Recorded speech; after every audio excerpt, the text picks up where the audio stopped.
नमस्कार बच्चों आज हम पाठ 15 अंधेर नगरी पाठ को पढ़ेंगे। और इस पाठ में जो है भाषा अभ्यास जो हम काम कर रहे हैं, इसमें हमने पिछली वीडियो में प्रश्न नंबर 1 से लेकर 8 तक हमने किए थे। तो आज ज़रा हम पहले थोड़ा सा रिवाइज सा कर लें, फिर उसके बाद हम करते हैं नेक्स्ट प्रश्न। पहले प्रश्न में हमने किया था कि संयुक्त क्रिया के बारे में, कि उनके ऊपर घेरा लगाना। तो बच्चों सबसे पहली बात है कि क्रिया आपको पता होना चाहिए। क्रिया किसे कहते हैं? जिसमें किसी काम के करना या होने का पता चले उसे क्रिया कहते हैं। कई बार ऐसा होता है बच्चों कि एक वाक्य में दो दो क्रियाएं भी होती हैं, तो उस दो क्रियाओं वाले वाक्य को हम क्या बोलेंगे, या एक से अधिक क्रियाएं जहाँ पर होती हैं उसको हम बोलते हैं संयुक्त क्रियाएं। तो यहाँ पर जो है एक उदाहरण दिया हुआ है, जैसे रोहन आज दौड़ जीत सकता है। तो यहाँ पर जीत एक क्रिया है और दूसरी है सकता है। तो दो क्रिया आपस में एक ही वाक्य में आई हुई है, एक साथ आई हुई है, तो हमने इसको क्या बोला, संयुक्त क्रिया वाले शब्द। ठीक है ना, उसके ऊपर हमने घेरा लगाया था। फिर हमने संयुक्त क्रिया के द्वारा जो है प्रश्न नंबर 2 में कि हमने वाक्य को पूरा किया था। जैसे बच्चे ज़ोर से चिल्लाने लगे, चिल्लाने एक शब्द है क्रिया और लगे दूसरा क्रिया शब्द है। तो इसी प्रकार से हमने जो है संयुक्त क्रिया का इसमें प्रयोग करना सीखा। फिर प्रश्न नंबर 3 में हमने जो है संज्ञा, सर्वनाम और क्रिया शब्दों को के बारे में हमने छांटकर लिखना शुरू किया। तो सबसे पहले बात है हमें जो है सबसे पहले हमें पता होना चाहिए कि संज्ञा किसे कहते हैं, सर्वनाम किसे कहते हैं, क्रिया किसे कहते हैं। संज्ञा कहते हैं जहाँ पर जो शब्द किसी व्यक्ति, स्थान या वस्तु का बोध कराए उसे संज्ञा कहते हैं। जो सर्वनाम जो संज्ञा के स्थान पर प्रयुक्त होते हैं। क्रिया जो कि किसी काम के होने या करने का समय पता चले उसे हम क्रिया कहते हैं। तो बच्चों यहाँ पर जो है हमारे लिए हमने जो है इन तीनों की परिभाषाओं को भी अपने दिमाग में रखना है और याद रखनी है ये परिभाषाएं। नेक्स्ट हमने प्रश्न किया था कि बिंदु और चंद्र बिंदु का लगाना। ये भी बहुत महत्वपूर्ण है, क्योंकि अगर हम शब्द के ऊपर बिंदु या चंद्र बिंदु नहीं लगाते तो हमारे शब्द का अर्थ जो है वो बदल जाता है। इसलिए हमें जो है इसके ऊपर विशेष ध्यान देना है। नेक्स्ट आया था हमारा प्रश्न था कि प्रश्न नंबर 5 में हमने समान अर्थ वाले शब्दों का प्रयोग करके वाक्य को द्वारा लिखा था। कि समान अर्थ वाले कैसे, जैसे कि यहाँ पर उदाहरण दिया है, हम लोगों ने महाराज से अर्ज की। अर्ज की जो है इसका समान अर्थ क्या है? अर्ज का अर्थ क्या होता है? विनती करना, प्रार्थना करना, है ना। तो समान अर्थ शब्द हम कुछ भी लगा सकते हैं। विनती की जगह प्रार्थना भी कर सकते हैं, अर्ज की जगह जो है हम विनती भी कर सकते हैं। तो इसी प्रकार से हमने ये सीखा कि समान अर्थ वाले शब्दों का किस प्रकार से प्रयोग करना है। नेक्स्ट आता है उपसर्ग और प्रत्यय। बच्चों यहाँ पर मैंने तुम्हें बताया था कि उपसर्ग किसे कहते हैं और प्रत्यय किसे कहते हैं। उपसर्ग जो शब्द के प्रारंभ में लगकर अर्थ में अंतर बदल दे, है ना। और प्रत्यय जो शब्द के अंत में लगते हैं उसको प्रत्यय बोलते हैं। और प्रत्यय जो है जब लग जाते हैं तो शब्द का अर्थ जो है वो बदल जाता है। तो यहाँ पर आपने इस चीज़ का विशेष ध्यान देना है कि उपसर्ग आगे लगते हैं और प्रत्यय जो है शब्द के अंत में लगते हैं। इस चीज़ का याद रखते हुए आपने ये जो है यहाँ पर हमने अभ्यास कार्य किया था। फल जमा में वाला, फल वाला, है ना। कई हमने जो है प्रत्यय लगाए, कुछ शब्दों में हमने उपसर्ग लगाए। जैसे बेजमा में कसूर, बेकसूर, है ना। यहाँ पर क्या है, उपसर्ग लगा दिया हमने। तो इसी प्रकार से हमने किया था। फिर नेक्स्ट हमने प्रश्न नंबर 7 में जो है वाक्य बनाए थे। शब्द थे हमारे पास, उनके हमने वाक्य बनाए थे। बच्चों वाक्य जो है हमें अपने आप बनाने चाहिए। छोटे से छोटा वाक्य बनाओ और सरल वाक्य बनाना चाहिए, जिससे कि हमें अशुद्धि ना हो, हमारे मार्क्स ना कटे। तो हमने इस चीज़ का विशेष ध्यान देना कि जो शब्द है वो शुद्ध और छोटा हो। ठीक है। नेक्स्ट आप आ जाइए, आज हम जो करेंगे प्रश्न नंबर 8 से करेंगे। 8 में है उचित विराम चिन्हों का प्रयोग करना। तो सबसे पहले बच्चों आप यहाँ पर चित्र देखिए, यहाँ पे अल्प विराम, पूर्ण विराम और प्रश्न सूचक चिन्ह है। ठीक है ना। वैसे तो हमने जो है 5-6 तरह के जो है विराम चिन्ह किए थे। योजक चिन्ह भी किया था, उद्धरण चिन्ह भी किया था, विस्मय आदि बोधक चिन्ह भी किए थे। तो यहाँ पर हमने सिर्फ 3 चिन्हों के बारे में हमने इसको जानना भी है और साथ में इसका प्रयोग करना है। जैसे कि यहाँ पे का है गुरुजी कहाँ हैं।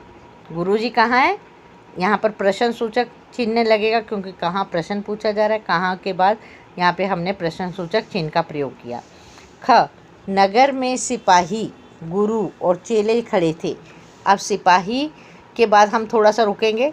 नगर में सिपाही, सिपाही के बाद अल्प विराम, यानी कि जिसको हम कॉमा बोलते हैं इंग्लिश में, है ना। मैंने आपको पहले ही बताया था कि हमारी जो हिंदी, संस्कृत और इंग्लिश है, इनकी ग्रामर जो है वो एक जैसी है ना।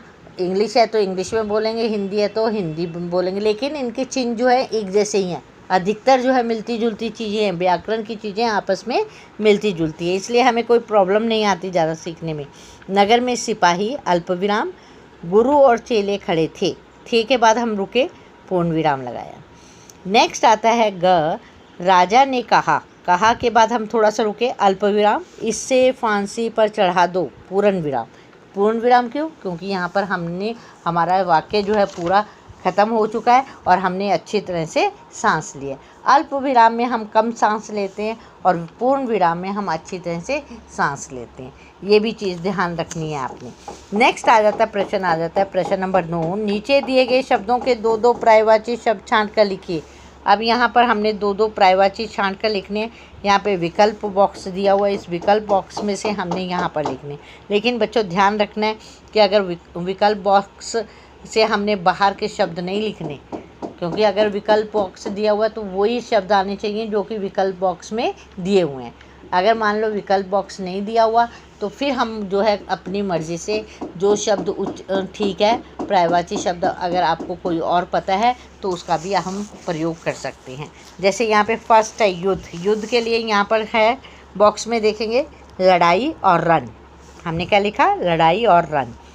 वायु, वायु क्या होती है? पवन और हवा, पवन और समीर। हवा नहीं लिखेंगे क्योंकि हवा यहाँ पर बॉक्स में है ही नहीं है ना, इस बॉक्स में नहीं है, इसलिए हमने हवा नहीं लिख सकते, समीर और पवन लिखेंगे। नेक्स्ट आता है हाथ, हाथ हस्त और कर, हस्त कर, ठीक है। तो इस प्रकार से हमने क्या लिखा? युद्ध, लड़ाई, रण, वायु का पवन, समीर, हाथ का कर और हस्त, ठीक है। तो ये आपको पता चल गया पर्यायवाची शब्द। अब नेक्स्ट आ जाइए प्रश्न नंबर 10। नीचे दिए गए संवादों के आधार पर कोई 3 प्रश्न बनाकर लिखिए। अब 3 प्रश्न बनाने के यहाँ पर वाक्य दिए हुए हैं, यानी कि उत्तर दिए हुए हैं, उत्तर से हमने प्रश्न बनाने। जैसे बच्चा, महंत कहता है, बच्चा नारायण दास, नारायण दास ये नगर तो दूर से बहुत सुंदर दिखाई पड़ता है, देख कुछ भिक्षा मिले तो भगवान को भूख लगी। और क्या? नारायण दास, गुरुजी महाराज नगर तो बहुत ही सुंदर है, पर भिक्षा भी सुंदर मिले तो बड़ा आनंद हो। नेक्स्ट महंत, बच्चा गोवर्धन दास तू पश्चिम की ओर जा और नारायण दास पूर्व की ओर जाएगा। अब इस प्रकार से हमने जो यहाँ पर जो ये 3 वाक्य पढ़े, अब इनसे हमने प्रश्न बनाने। प्रश्न नंबर 1, गोवर्धन दास को कौन सी दिशा में गया? यहाँ पर हमने दिशा, उसने कहा था ना कि तू पूर्व पश्चिम की तरफ जा, तू दक्षिण की तरफ जा। गोवर्धन दास कौन सी दिशा में गया, ठीक है। दूसरा प्रश्न है नारायण दास कौन सी दिशा में गया, ठीक है, ये भी एक प्रश्न बन गया। फिर नेक्स्ट है प्रश्न, इसने बच्चे ने बनाया, यह नगर दूर से कैसा दिखाई पड़ता है? सुंदर, बहुत सुंदर, है ना, इसमें लिखा है ना बहुत ही सुंदर। यह नगर दूर से कैसा दिखाई पड़ता है। इस प्रकार से हमने जब प्रश्न बनाए तो आपने ध्यान देना है कि प्रश्न सूचक चिन्ह जो है अवश्य लगाना है लास्ट में। अगर आप प्रश्न सूचक चिन्ह नहीं लगाएंगे तो आधा नंबर यहाँ पर कट हो जाएगा, इसलिए आपने ध्यान देना है कि आपने प्रश्न सूचक चिन्ह का इस्तेमाल करना है। नेक्स्ट आता है नाटक अंधेर नगरी को एक कहानी के रूप में लिखे। यहाँ पर इस बच्चे ने अंधेर नगरी को कहानी के रूप में लिखा है, मैं पढ़ रही हूँ, आपने भी इसी तरह से लिखना है बिना लाइन छोड़े हुए। एक महंत और उसके 2 शिष्य एक नगर में जाते हैं, जहाँ पर महंत अपने चेलों को भिक्षा मांगने के लिए शहर भेजता है, जहाँ सभी चीज़ें टके सिर मिलती हैं। महंत को जब इस बात का पता चला तो वह अपने शिष्य को भी ऐसी नगरी छोड़ने की सलाह देता है, लेकिन वे महंत की बात नहीं मानते। महंत नगरी छोड़ देता है। उसी समय राजा के दरबार में एक फरियादी आता है तथा कहता है कि कल्लू बनिए की दीवार गिर गई और जिस कारण इसकी बकरी उसके नीचे दबकर मर गई। राजा बारी बारी सबको बुलाता है। अंत में राजा के सिपाही निर्दोष महंत के शिष्य को पकड़कर लाते हैं तथा फांसी पर चढ़ाने के बारे में बतलाते हैं।